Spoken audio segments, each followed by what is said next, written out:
बहुत समय पहले की बात है। देवऋषि नारद अपने तप, ज्ञान और भक्ति के लिए तीनों लोकों में प्रसिद्ध थे। वे भगवान विष्णु के अनन्य भक्त थे और सदा उनके नाम का जप करते रहते थे। नारद जी का मन अत्यंत शांत और निर्मल था और वे संसार की मोह माया से परे माने जाते थे। एक दिन नारद जी ने कठोर तपस्या आरंभ करी। उनकी तपस्या इतनी प्रबल थी कि उसकी गर्मी से तीनों लोकों में हाहाकार मच गया। इंद्रदेव को यह बात सताने लगी कि कहीं नारद जी स्वर्ग का राज सिंहासन पाने के लिए तपस्या तो नहीं कर रहे। इंद्रदेव ने पहले अग्निदेव, वरुण देव और वायुदेव को नारद जी की तपस्या को भंग करने के लिए भेजा। उन्होंने अपने अपने तरीके से नारद जी को विचलित करने का प्रयास किया। अग्निदेव ने प्रचंड गर्मी उत्पन्न की। वरुण देव ने तेज बारिश का सहारा लिया और वायुदेव ने तीव्र आंधियां चलाई। परंतु नारद जी की तपस्या इतनी गहन थी कि उनका ध्यान विचलित नहीं हुआ। अंत में इंद्रदेव ने कामदेव को भेजने का निश्चय किया। हे कामदेव, नारद जी बहुत कठिन तप कर रहे हैं और हमें डर है कि उनके इस कठिन तप से कहीं वे हमारा सिंहासन न छीन ले। मैंने अग्निदेव, वरुण देव और वायुदेव को भी भेजा था ताकि वे उनके तप को भंग कर सकें, परंतु ये सब उनके तप को भंग करने में असमर्थ रहे। हे कामदेव, तुमसे जीतना असंभव है, इसीलिए मैं चाहता हूँ कि तुम जाओ और नारद जी के इस तप को भंग कर दो। कामदेव ने अपनी मोहिनी शक्तियों के साथ नारद जी के पास पहुँचे। उन्होंने अपना बाण उठा के चलाया। उस बाण के चलते ही वहाँ एक अप्सरा प्रकट हो गई। उन्होंने अपनी दिव्य सुंदर अप्सरा को नृत्य करने भेजा, बसंत ऋतु का प्रभाव उत्पन्न किया और अपनी सभी शक्ति का उपयोग किया। परंतु नारद जी की तपस्या इतनी प्रबल थी कि उन पर कोई असर नहीं हुआ। हार कर कामदेव ने कहा, नारद जी, मैं आपकी तपस्या को भंग करने में असमर्थ हूँ। आप वास्तव में महान तपस्वी हैं। यह कहकर कामदेव लौट गए। नारद जी को अपनी सिद्धि पर गर्व हो गया। उन्होंने सोचा, मैंने कामदेव जैसे शक्तिशाली देवता को पराजित कर दिया। यह मेरी भक्ति और तप का प्रमाण है। नारद जी अपनी इस विजय को बताने भगवान शिव के पास कैलाश पर्वत पर गए। नारद जी ने शिव जी को प्रणाम किया और गर्व में भरकर कामदेव पर अपनी विजय का समाचार उन्हें सुनाया। शिवजी ने नारद जी की प्रशंसा करी और बोले, हे नारद, तुम धन्य हो, परंतु इस प्रसंग को अन्य देवी देवताओं से मत कहना, विशेषकर कि विष्णु जी को मत बताना। परंतु विष्णु जी की माया को कौन टाल सकता है। नारद जी ने ब्रह्मलोक में जाकर ब्रह्मा जी को सब बात बता दी। ब्रह्मा जी ने शिव जी का ध्यान कर सब बात जान ली कि भगवान शिव ने नारद जी को यह प्रसंग किसी को भी बताने से मना किया था। नारद जी का अभिमान बढ़ने लगा और यह सब विष्णु जी की लीला का ही फल था। नारद जी तुरंत बैकुंठ पहुँचे और भगवान विष्णु के समक्ष विनम्रता से बोले, नारायण नारायण, मेरी तपस्या इतनी प्रबल थी कि स्वयं कामदेव भी मुझे विचलित नहीं कर सके। यह मेरी भक्ति और तपस्या की शक्ति है। भगवान विष्णु मुस्कुराते हुए बोलते हैं, नारद, यह बहुत अच्छी बात है कि तुमने कामदेव को पराजित किया, परंतु स्मरण रहे, अहंकार भक्ति का सबसे बड़ा शत्रु होता है। तुम्हें इससे बचना चाहिए। नारद जी ने विष्णु जी की बात पर अधिक ध्यान नहीं दिया और अपने पराक्रम पर गर्व करते रहे। नारद जी के चले जाने पर विष्णु जी ने अपनी अद्भुत माया रची। नारद जी के रास्ते में एक नगर का निर्माण करवाया। उसके राजा का नाम शील निधि रखा। उसकी एक सुंदर गुणशील पुत्री थी। उस दिन उस कन्या का स्वयंवर हो रहा था। उसमें अनेक प्रदेशों के राजा और राजकुमार आए हुए थे।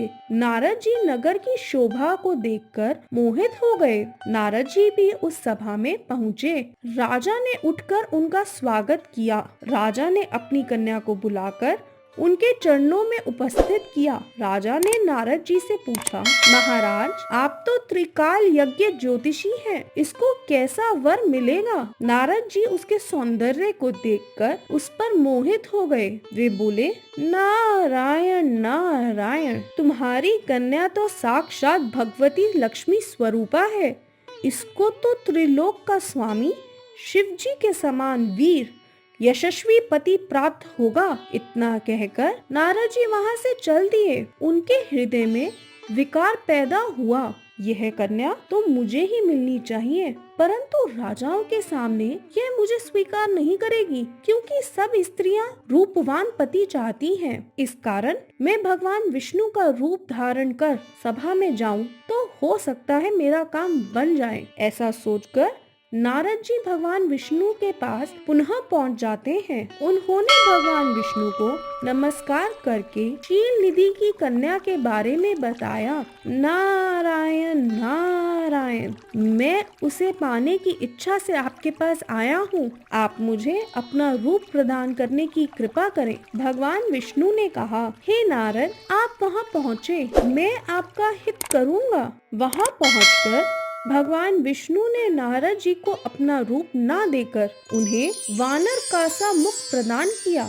हरि वानर को भी कहते हैं। इस तरह भगवान ने भक्त का हित भी किया और वे झूठे भी नहीं बने। वहाँ नारद जी राजाओं की सभा में बैठकर प्रसन्न होने लगे। वे अपने आप को इंद्र के समान शोभा वाला समझकर ऐंठ कर बैठ गए। वहीं पर 2 रुद्रगण भी ब्राह्मण के वेश में उपस्थित थे। वे नारद जी की रक्षा करने के लिए उपस्थित थे। नारद जी के वानर रूप को केवल कन्या ने ही देखा था। इस वेश को रुद्रगण भी जान गए थे। वे उनकी हंसी उड़ाने लगे। जब कन्या स्वर्ण की जयमाला लेकर स्वयंवर में उपस्थित हुई तो नारद जी को देखकर क्रोधित हो गई। उसने नारद जी की तरफ मुंह उठाकर भी नहीं देखा। वहाँ राजा के वेश में विष्णु जी भी उपस्थित थे, जो कन्या से विवाह करके ले गए। रुद्रगण ने नारद जी से कहा, आप दर्पण में जाकर अपना चेहरा देखो, जो वानर का सा बना हुआ है। जब नारद जी ने अपना मुख दर्पण में देखा तो क्रोध में भरकर उन्होंने रुद्रगणों को श्राप दे डाला। तुमने मेरी हंसी उड़ाई है, अतः तुम दोनों राक्षस बन जाओ। रुद्रगण चुपचाप श्राप को ग्रहण करके शिवलोक चले गए। नारद जी विष्णु जी की माया को ना समझ पाए। विष्णु जी के पास गए और क्रोध में भरकर बोले, तुम दुष्ट हो, कपटी हो और मलिन मन वाले हो। तुम दूसरों को सुखी होता नहीं देख सकते। तुम पूरे मायावी हो। तभी तुमने मोहिनी रूप रखकर दैत्यों को अमृत पिलाया और कलश छीन लिया था। तुमने मुझे स्त्री कलेश से दुखी किया है। स्वयं कपट पूर्वक राजा का रूप धारण कर लिया, अतः तुम मनुष्य के रूप में राजा बन स्त्री कलेश से दुखित रहोगे। तुमने मेरा वानर का सा मुख किया था ना, अतः वानर ही तुम्हारी सहायता करेंगे। विष्णु भगवान ने शिव जी की कृपा से यह श्राप स्वीकार कर लिया। जब विष्णु जी की माया का पर्दा हटा तो विष्णु जी के साथ जो कन्या थी वह अदृश्य हो गई। नारद जी और विष्णु जी अपने असली रूप में परिणत हो गए। अब नारद जी को ज्ञान हुआ तो वे पश्चाताप करने लगे और भगवान विष्णु के चरणों में गिरकर क्षमा मांगने लगे। भगवान विष्णु ने नारद जी को उठाकर प्रेम पूर्वक हृदय से लगा लिया और बोले, हे नारद, तुम चिंता न करो।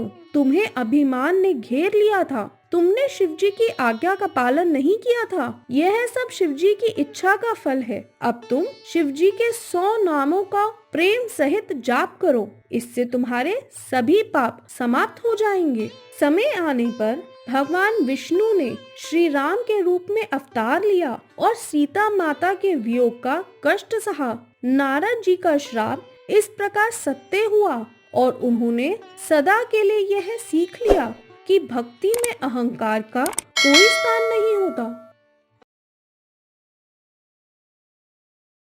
नमस्कार दोस्तों, आज हम आपको बताएंगे कि कैसे नंदी बने शिवजी की सवारी। पौराणिक कथाओं के अनुसार पूर्व काल में शिलाद नाम के ऋषि मुनि थे। वो ब्रह्मचारी थे और उसी ब्रह्मचार्य का पालन करते करते ऋषि शिलाद बूढ़े हो गए थे। उनके मन में अक्सर एक भय सताता था और वो यह कि उनकी कोई संतान नहीं थी और उन्हें लगने लगा था कि जब उनकी मृत्यु हो जाएगी तब भी उनका वंश समाप्त हो जाएगा। इसी चिंता में आकर एक दिन उन्होंने ये फैसला किया कि वे अपने वंश को बढ़ाने के लिए इंद्रदेव की तपस्या करेंगे और उन्होंने वैसा ही किया। उन्होंने इंद्रदेव की घोर तपस्या करी और उनकी यह तपस्या देख इंद्रदेव प्रसन्न हुए और उनके सामने प्रकट हुए और कहने लगे, हे मुनिवर, मैं आपकी तपस्या से प्रसन्न हुआ। मांगो, आप क्या मांगना चाहते हैं? प्रभु, मुझे ऐसा वरदान दीजिए जिससे मुझे एक ऐसी संतान प्राप्त हो जिसे मृत्यु भी छू ना सके। मुनिवर, मुझे क्षमा करें, ऐसा वरदान तो केवल देवों के देव महादेव दे सकते हैं। आपको उनकी तपस्या करनी चाहिए। इंद्रदेव की बात मानकर ऋषि शिलाद महादेव की तपस्या करने के लिए घने जंगल में बैठ जाते हैं और घोर तपस्या करते हैं। कई वर्षों की तपस्या से महादेव खुश हो जाते हैं और ऋषि शिलाद के सामने प्रकट हो जाते हैं। ऋषि शिलाद, हम तुम्हारी तपस्या से खुश हुए। कहो ऋषि, आप क्या मांगना चाहते हो? हे प्रभु, मुझे आपसे आप जैसी ही एक संतान चाहिए जिसको मृत्यु छू भी ना पाए। यह बात सुनकर महादेव बोले, हे ऋषिवर, वैसे तो मैं सारे जगत का पिता हूँ, किंतु आप मेरे पिता बनोगे। मैं आपका आयुनिच पुत्र हूँगा तथा मेरा नाम नंदी होगा। इसके बाद महादेव वहां से अंतर्ध्यान हो जाते हैं। कुछ समय बाद ऋषि शिलाद भगवान शिवजी के नाम से यज्ञ कर रहे थे। उसी हवन कुंड से एक बालक प्रकट हुआ। उस बालक का मुख बड़ा ही लुभावना था। ऋषि शिलाद ने उस बालक को अपनी गोद में लिया और बोले, वाह, कितना सुंदर अंश है मेरे महादेव का। और यह कहकर ऋषि शिलाद उस बालक को अपनी ही कुटिया में ले गए। ऋषि शिलाद बड़ी खुशी से बच्चे का लालन पालन करने लगे और देखते ही देखते समय बीतने लगा। नंदी बड़ा हो गया। जब नंदी 5 वर्ष का हुआ तब ऋषि शिलाद ने नंदी को सभी वेदों और शास्त्रों का अध्ययन करवाया। 2 वर्ष पश्चात जब नंदी 7 वर्ष के हुए तब ऋषि शिलाद के घर मित्रों और वरुण नाम के 2 सन्यासी आए। ऋषि शिलाद की आज्ञा से नंदी ने दोनों सन्यासियों का खूब आदर सत्कार किया और उन्हें बहुत सत्कार के साथ भोजन परोसा। हे मुनिवर, आप भोजन ग्रहण करें। यदि आपको किसी और चीज की जरूरत लगे तो मुझे अवश्य ही बताइएगा। नहीं नहीं, हमारा पेट तो भर गया, हमें और कुछ नहीं चाहिए। हमारा पेट भर गया, आपका बहुत बहुत शुक्रिया। ऋषि शिलाद के घर से मिले इस आदर सत्कार से सन्यासी बेहद खुश थे और जाते समय उन्होंने ऋषि शिलाद को लंबी आयु और खुशहाल जीवन का आशीर्वाद भी दिया। परंतु नंदी को बिना आशीर्वाद दिए ही जाने लगे। ऐसा होता देख ऋषि शिलाद बोले, हे मुनिवर, मुझे माफ कीजिए, पर क्या मैं जान सकता हूँ कि आपने मुझ बूढ़े ऋषि को आशीर्वाद दिया, परंतु मेरे बेटे नंदी को क्यों नहीं? हमसे कोई भूल हो गई है मुनिवर। यह सुन सन्यासी बोले, हे ऋषिवर, हमें यह कहते हुए बड़ा दुख हो रहा है कि आपके पुत्र की आयु बेहद कम है। हे ऋषिवर, इसी कारण हमने आपके पुत्र नंदी को आशीर्वाद नहीं दिया। नंदी अल्प आयु है, हमें माफ करें ऋषिवर। सन्यासियों की बात सुनकर ऋषि शिलाद अंदर जाकर नंदी को गले लगाकर फूट फूट कर रोने लगे। अपने पिता को इस तरह रोते हुए देख नंदी ने अनजान बनते हुए कहा, पिताजी, आपको ऐसा कौन सा दुख आ गया है जिसके कारण आप इस तरह रो रहे हैं? और आपका सारा शरीर कांप रहा है। मुझे बताइए पिताजी। पुत्र, सन्यासियों ने बताया कि तुम अल्पायु हो और ये बात जानकर मैं बेहद दुखी हूँ। मेरा ये दुख कौन दूर करेगा?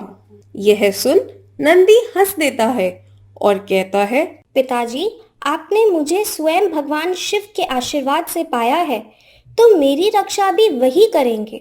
फिर अगले दिन नंदी अपने पिता से आज्ञा लेकर नदी के पास एक जंगल में चले गए और भगवान शिव की तपस्या करने लगे।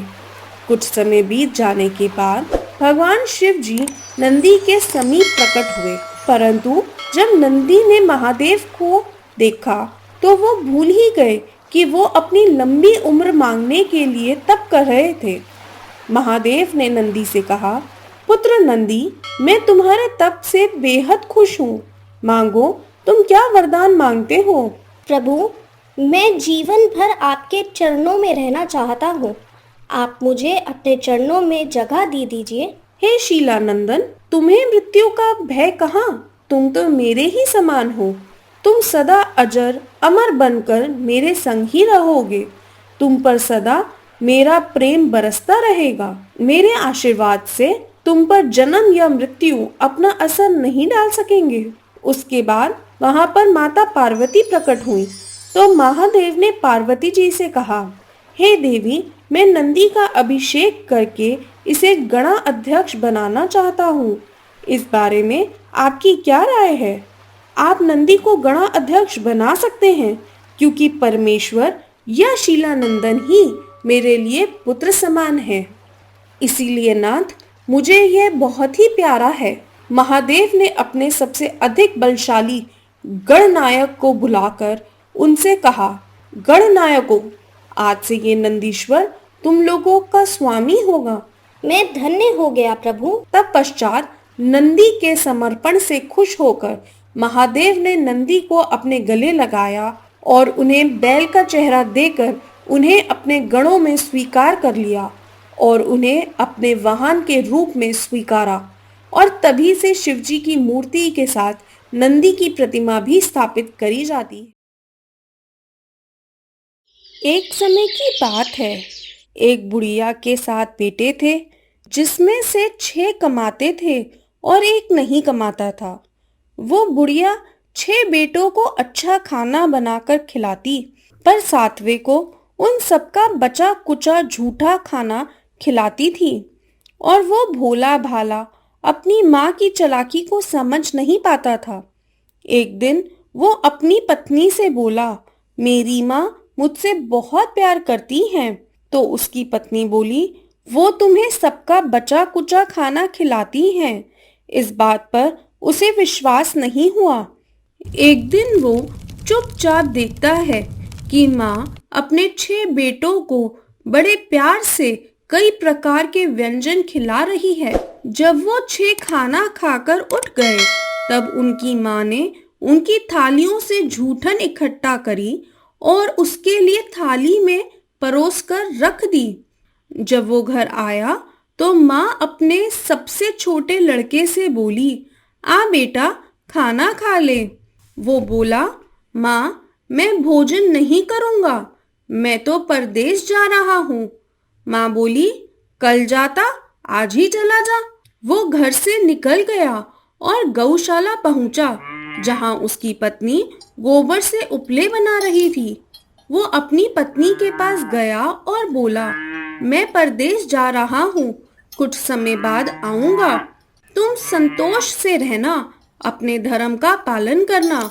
इस पर उसकी पत्नी बोली, स्वामी, आप आनंद से जाइए, मेरी चिंता मत करें, मैं तो भगवान भरोसे यहाँ रह लूंगी। ईश्वर आपकी सहायता करे। अपनी कोई निशानी मुझे दे दीजिए, जिसे देखकर मैं धीरज करती रहूंगी। इस पर वो बोला, मेरे पास इस अंगूठी के सिवा कुछ भी नहीं है, तुम यह रख लो और मुझे भी अपनी कोई निशानी दे दो। वो बोली, मेरे पास तो कुछ भी नहीं है, बस ये गोबर से भरे हाथ हैं। यह कहकर उसने अपने पति की पीठ पर गोबर के हाथ की थाप मार दी और वो चल दिया। चलते चलते वो दूर एक नगर में पहुंचा और एक व्यापारी की दुकान पर जाकर बोला, भाई मुझे नौकरी पर रख लो। व्यापारी को नौकर की जरूरत थी, तो वो बोला, ठीक है, लेकिन तनख्वाह तुम्हारा काम देखकर बताऊंगा। वो वहीं रहने लगा और सुबह 7 बजे से रात 9 बजे तक काम करता रहता। थोड़े दिन में वो व्यापारी का सारा लेन देन और हिसाब किताब करने लगा। कुछ ही समय में सेठ ने उसे आधे मुनाफे का हिस्सेदार बना दिया। 12 वर्षों में वो नामी सेठ बन गया। इधर उसकी पत्नी को सास और जेठानियां बड़े कष्ट देने लगी। उसे लकड़ी लेने जंगल में भेजती, भूसे की रोटी देती, फूटे नारियल में पानी देती। वो बड़े कष्टों से जीवन बिता रही थी। एक दिन जब वो लकड़ी लेने जा रही थी, तब उसे रास्ते में एक मंदिर दिखा जिसमें कुछ औरतें व्रत कर रही हैं और कथा सुन रही हैं। तो वो पूछने लगी, यह कौन सा व्रत है? इससे क्या होता है और यह कैसे करते हैं? तब एक स्त्री बोली, यह संतोषी माता का व्रत है। इसे करने से मन वांछित फल प्राप्त होता है और गरीबी, मन की चिंताएं, मुकदमे, कलेश, रोग आदि सब नष्ट होते हैं। संतान सुख, धन शांति और मन पसंद वर मिलता है और दूर गए पति के दर्शन होते हैं। उन्होंने उसे व्रत की विधि बता दी। उसने रास्ते में सारी लकड़ी बेच दी और उन पैसों से गुड़ और चना खरीद लिया और व्रत की तैयारी करी। संतोषी माता के मंदिर में पहुंची और माता से दुखी होकर कहने लगी, माँ, मैं अज्ञानी हूँ और बहुत दुखी हूँ। मैं आपकी शरण में हूँ, मेरा दुख दूर करो। अब वो हर शुक्रवार ऐसा ही करती। एक दिन माता को उस पर दया आ गई। एक शुक्रवार उसके पति का पत्र आया और अगले शुक्रवार पति का भेजा हुआ धन उसे मिला। अब वो माता के मंदिर में गई और उनके पैरों में गिरकर रोने लगी और बोली, माँ, मैंने पैसे कम मांगे थे, मुझे तो अपना सुहाग चाहिए। मैं तो अपने स्वामी के दर्शन और सेवा करना चाहती हूँ।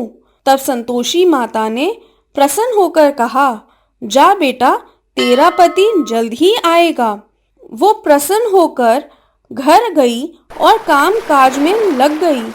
उधर संतोषी माता ने स्वप्न में उसके पति को पत्नी की याद दिलाई और घर जाने को कहा। वो बोला, माँ, मैं कैसे जाऊं? परदेश की बात है, लेन देन के कई हिसाब बाकी हैं।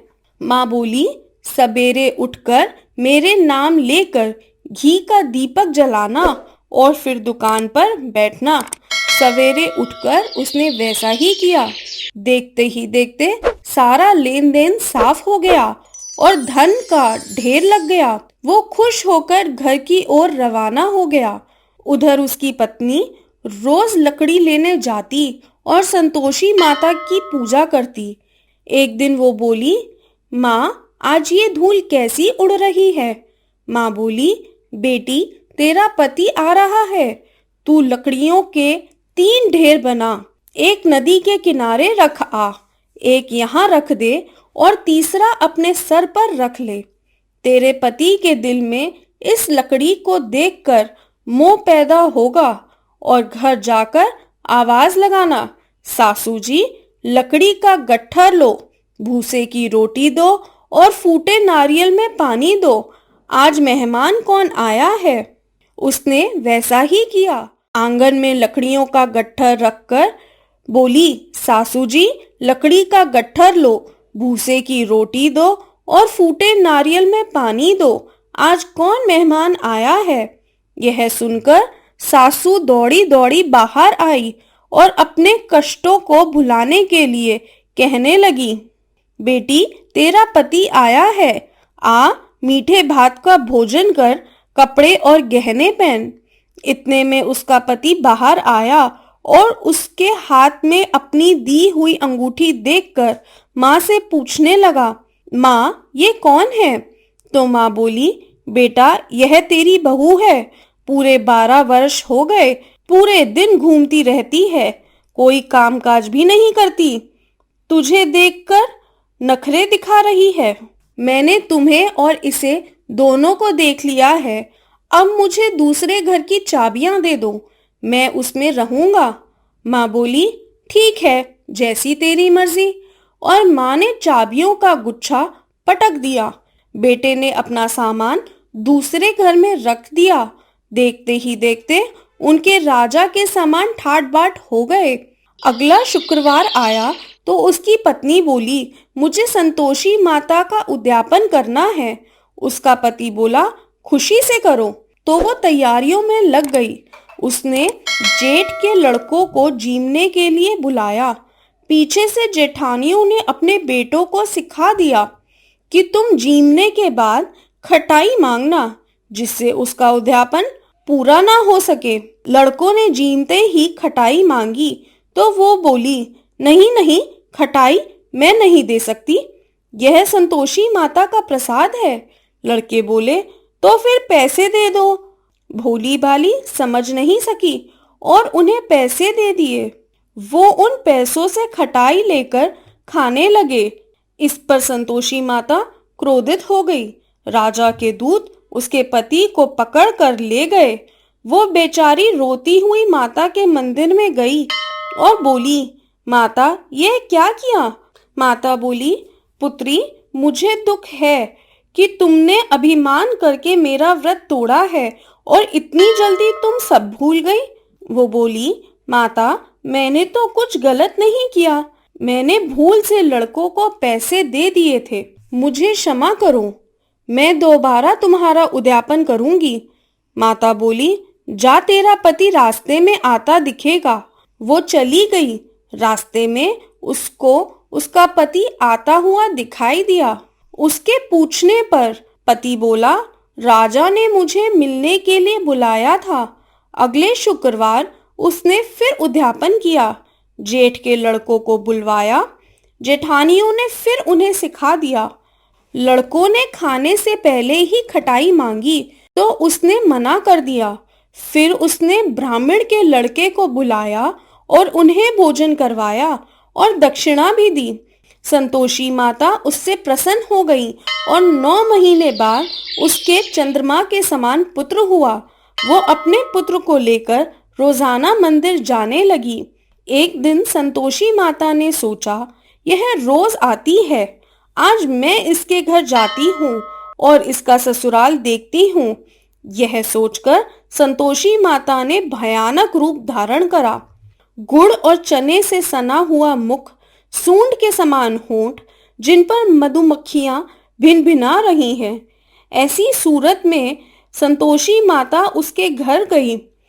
देहली में पांव रखते ही उसकी सास बोली, देखो कोई डायन आ रही है, उसे भगाओ वरना किसी को खा जाएगी। सभी घर वाले भागकर खिड़कियां दरवाजे बंद करने लगे। जैसे ही उसने ऊपर की खिड़की से देखा तो चिल्लाने लगी, आज मेरी माता मेरे घर आई है। उसकी सास बोली, पगली कैसे देखकर उतावली हो रही है, बच्चे को भी पटक दिया। बहू बोली, मैंने जिन संतोषी माता का व्रत करती हूँ, यह वही माता है। ऐसा कहकर उसने सारी खिड़कियां और दरवाजे खोल दिए।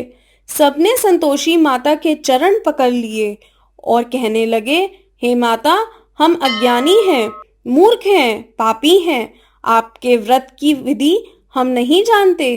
आपका व्रत भंग करके हमने बहुत बड़ा अपराध किया है। जगत माता हमारा अपराध क्षमा करें।